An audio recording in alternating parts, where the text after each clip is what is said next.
Halaman 28.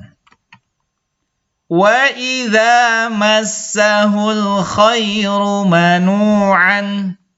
fa idza qara'nahu fattabi' qur'anahu ya'lamu ma fis samawati wal ardi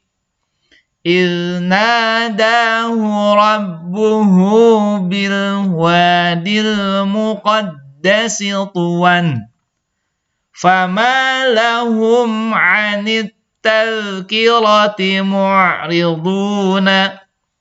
وأصحاب الرس وثمود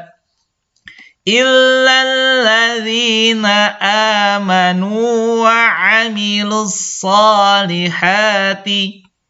وإذا قيل لهم اركعوا لا يركعون